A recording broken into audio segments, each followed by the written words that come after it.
여러분 안녕하십니까? NBS 뉴스 24입니다.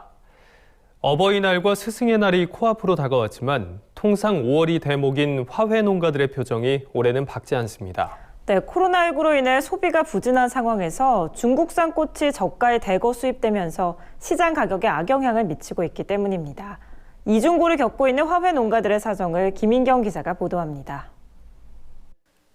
연중 카네이션 소비가 가장 많이 되는 5월이지만 화훼 농가들의 표정은 어둡기만 합니다. 코로나19로 소비가 부진한 탓에 예년에 비하면 가격이 턱없이 낮기 때문입니다. AT 화훼 공판장 경매 시세를 살펴보면 최근 열흘 사이 혼합 대륜 카네이션 평균 가격은 전년 동기 대비 13.7% 떨어진 9,324원을 기록했습니다. 혼합 스프레이 카네이션 평균가는 전년 동기 대비 28.4% 하락한 4,262원에 그쳤습니다. 공판장에서 경매되지 않는 카네이션 물량도 상당하기 때문에 실제 농가들이 체감하는 올해 시세는 예년의 절반 수준에 불과합니다. 카네이션 같은 경우는 5월달 어버이 시즌 요때 이제 주로 보고 1년 농사를 짓는 사람들이 대부분이거든요. 카네이션 농가도 전반적으로 예년의 시세보다가 절반 정도 떨어지다 보면 되는 것 같아요. 그나마 민관이 함께 나서 원테이블 원플라워 운동 등 화훼 소비 촉진 행사를 벌인 덕분에 최소한의 가격 지지는 되고 있지만 이번에는 중국산 저가 꽃들이 가격 저지선을 뒤흔들고 있습니다. 관세청에 따르면 올해 1분기 중국에서 수입된 절화류는 1965톤가량으로 금액으로는 311만 7천 달러에 달합니다. 우리 돈으로 환산하면 38억 원을 웃도는 금액입니다. 일부 수입업자가 관세 절감을 목적으로 물량이나 금액을 축소해 신고하는 경우도 종종 있는 만큼 화훼업계에선 실제 수입액이 이보다 클 것이라고 보고 있습니다. 더욱이 코로나19의 영향으로 중국 현지에서 꽃값이 낮게 형성되는 바람에 국내에도 중국산 절화가 저가로 유통되면서 국산 카네이션 시장 가격까지 교란시키고 있다는 분석이 나옵니다. 실제로 지난해 3월과 올해 3월 중국산 절화류 수입 물량은 492톤과 493톤으로 거의 비슷했지만 금액은 지난해 99만 3천 달러였던 데 비해 올해는 72만 4천 달러로 27%나 떨어졌습니다.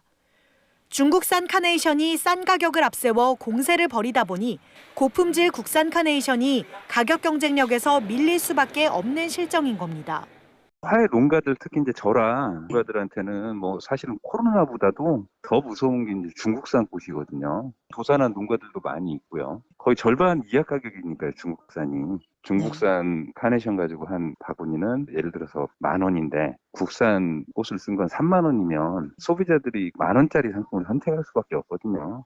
대목에도 울상을 지을 수밖에 없는 화훼 농가들은 수입 절화의 가격 모니터링과 검역 강화, 화훼류에 대한 긴급 수입 제한 조치 발동 등 정부의 대책 마련을 촉구하고 있습니다. NBS 뉴스 김인경입니다.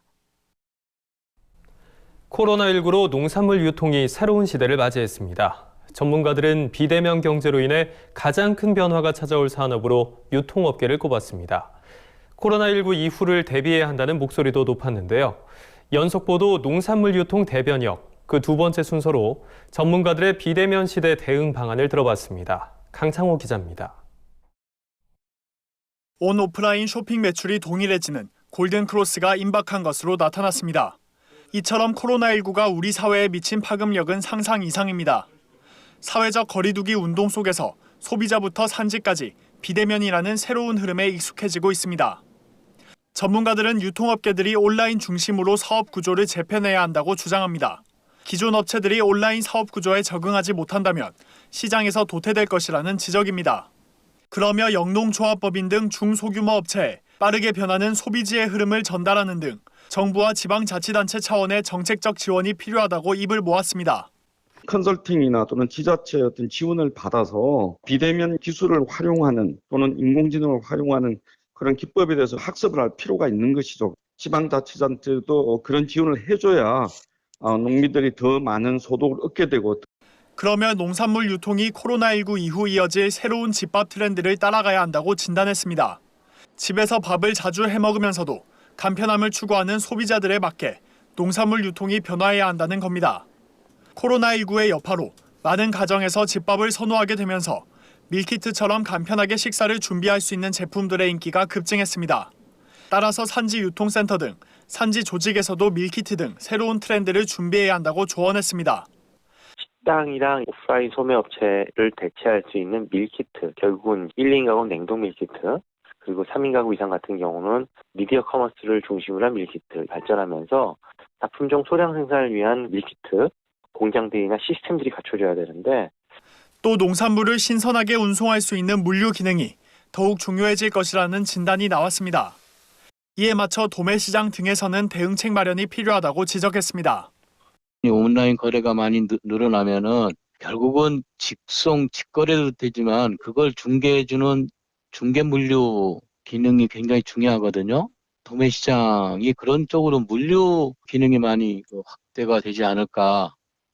이 밖에도 농업계에서는 코로나19 이후 위생과 안전성에 대한 관심이 높아진 만큼 농산물 유통 과정의 변화가 필요하다는 목소리가 나왔습니다.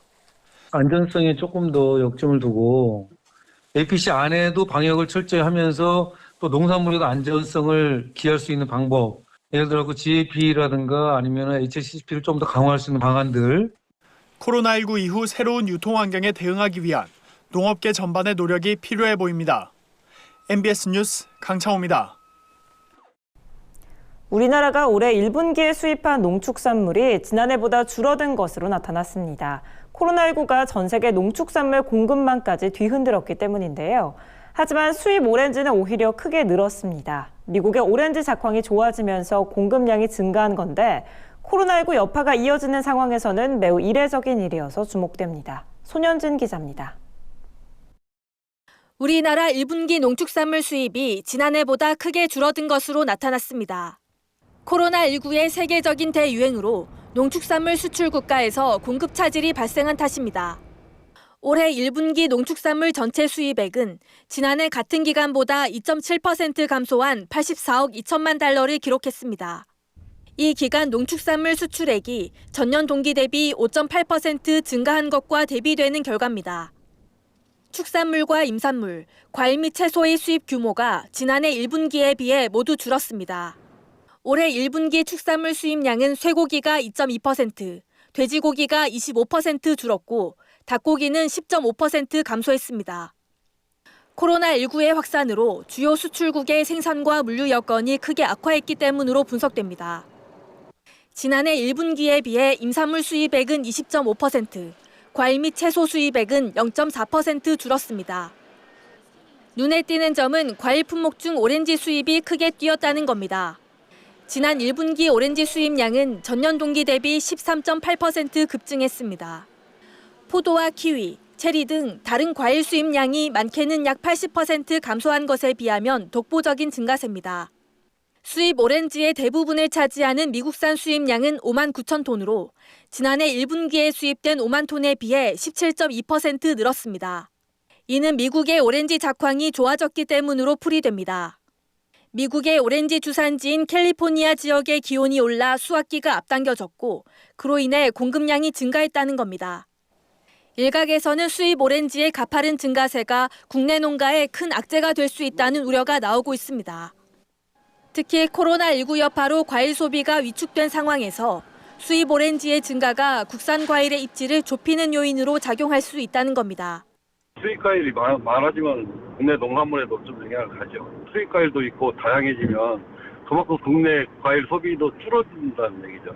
당연히 가격이 떨어질 수밖에 없는 이런 영향이 있는 거예요. 코로나19로 내수 경기가 꽁꽁 얼어붙은 상황에서 수입 과일의 급증이 겨박제가 되지는 않을지 국내 농가의 불안은 가시지 않고 있습니다. MBS 뉴스 손현진입니다.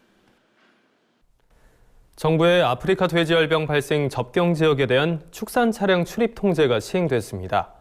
이에 따라 이달 1일부터 경기 강원 북부 14개 시군 양돈 농장에 대해선 축산 차량의 출입이 금지됐습니다. 정부는 출입 통제가 미흡한 농가의 경우 정부 정책 자금 지원이 일부 제한된다고 밝혔습니다. 자세한 내용을 김길수 기자가 보도합니다. 아프리카 돼지열병 ASF 발생 위험 지역 양돈 농장에 대한 축산 차량 출입 통제가 시행됐습니다. 정부는 지난달 30일 경기 강원 북부 14개 시군 양돈 농장 395곳에 대해 축산 차량 출입 통제를 실시한다고 밝혔습니다. 이에 따라 5월 1일부터 해당 지역엔 모든 축산 차량의 농장 출입이 금지됐습니다. 다만 정부는 대부분 농장이 외부에서 사료 공급, 분뇨 반출, 가축 출하 등이 불가능한 상황임을 고려해 농가가 내부 울타리를 설치해 축산 차량이 사육시설에 들어갈 수 없도록 하면 사료 및 분뇨 가축 운반 차량에 한해 농장 출입이 가능하도록 했습니다.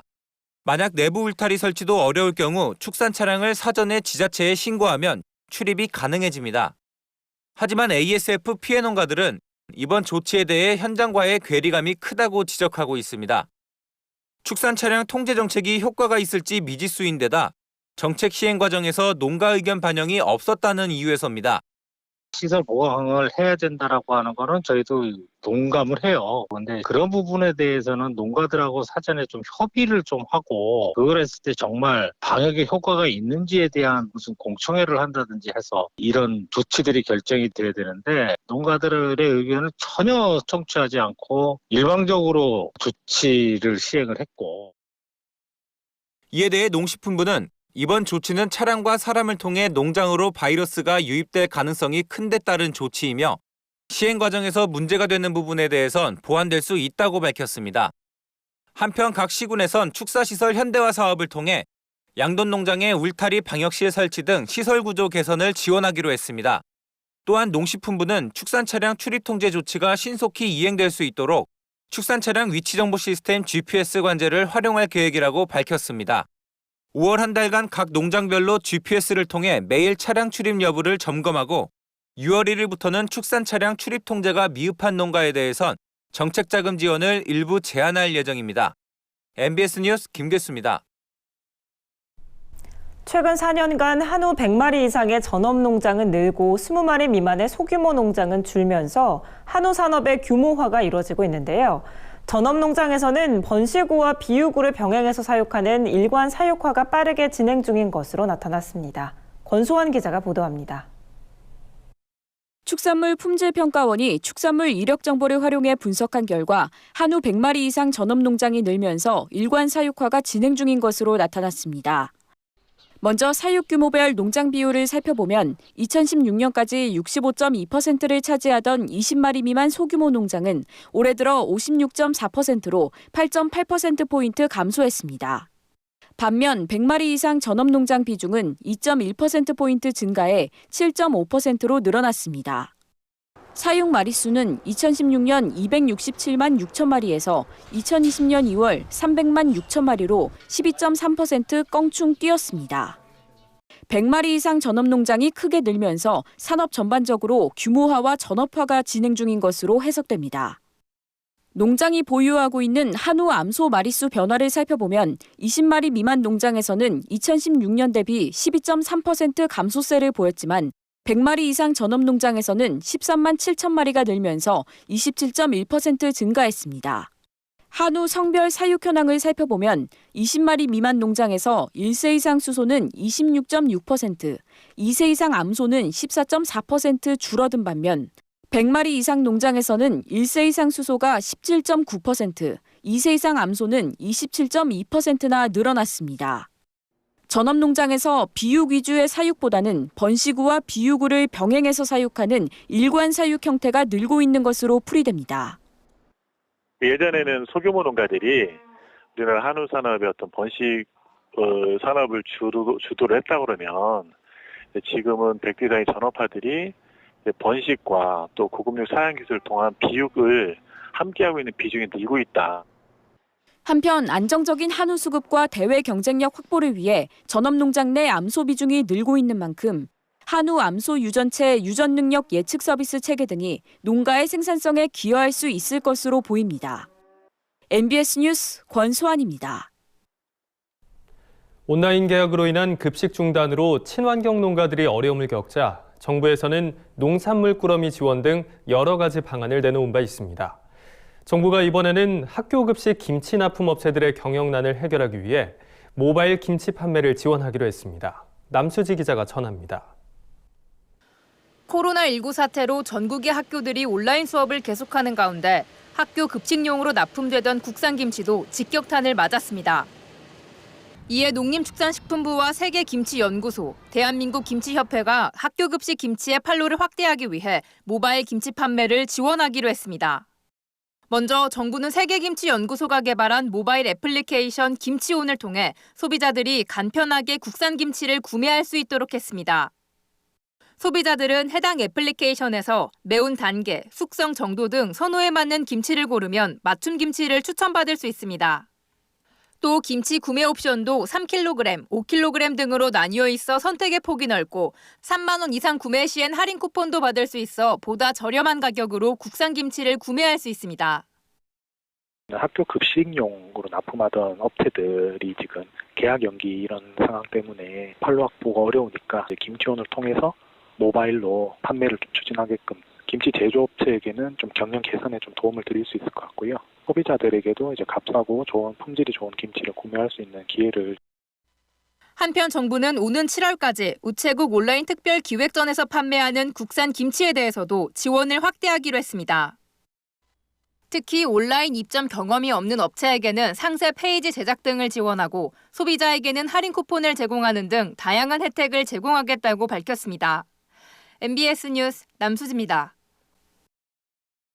다음은 간추린 뉴스입니다. 충청남도가 코로나19 사태에 대응해 당초 오는 11월에 지급 예정이었던 농어민 수당을 6개월 앞당겨 조기 지급에 나섰습니다. 지급 대상은 도내 농어업 경영체 등록 경영주 및 공동 경영주 중 1인으로 올해는 1차 14만 4천 가구 포함 총 16만 5천 가구입니다. 도는 지난 29일 부여군에서 지급을 시작했으며 오는 7월까지 도내 모든 시군에 1차 지급을 마칠 계획입니다. 또 관계자는 1차에서 지급받지 못한 신규 농가 및 임어가 등은 오는 11월 2차로 지급하겠다고 밝혔습니다. 전라북도 동물위생시험소가 앞서 추진한 구제역 일제 접종에 대한 면역 항체 형성 여부를 확인하기 위해 도내 한 유고와 젖소 및 염소 농가를 대상으로 5월 한 달간 구제역 백신 항체 일제 검사를 실시합니다. 도 동물위생시험소는 항체 양성률 기준치 미만인 농가에는 추가로 16마리를 체열해 확인 검사하고 최종 미흡 농가에 대해서는 과태료 부과 및 재접종 실시, 1개월 후 재검사 등의 강도 높은 후속 방역 조치를 추진할 방침입니다. 경상남도는 꿀벌 활동이 증가하는 봄철을 맞아 꿀벌 질병 방역 관리를 강화한다고 최근 밝혔습니다. 이에 도는 매달 꿀벌 질병 발생 동향을 분석해 예방 치료법을 알리고 더불어 방역 수칙 교육과 홍보도 실시할 계획입니다. 또 관계자는 꿀벌 질병의 감염을 막기 위해서는 꿀벌 농가의 철저한 사양 관리가 가장 중요하다며 부젖병 등 법정 가축 전염병의 의심 증상을 발견하면 곧바로 관련 기관에 신고 의뢰해 줄 것을 당부했습니다. 충남 당진낙협은 자체 개발한 바이오매스 플라스틱 제조 기술의 시제품으로 벼 육묘 상자 5,000개를 제조했다고 최근 밝혔습니다.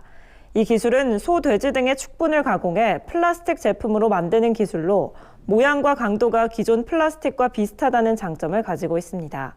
이경용 조합장은 바이오매스 플라스틱은 가축 분뇨 처리와 플라스틱 오염 문제를 해결하면서 부가가치도 높일 수 있다며 앞으로 다양한 제품을 생산 보급해 농축산업의 경쟁력을 높이는 데 앞장서겠다고 말했습니다.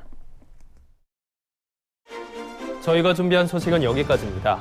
NBS 뉴스 24 마칩니다. 함께해 주신 여러분 고맙습니다.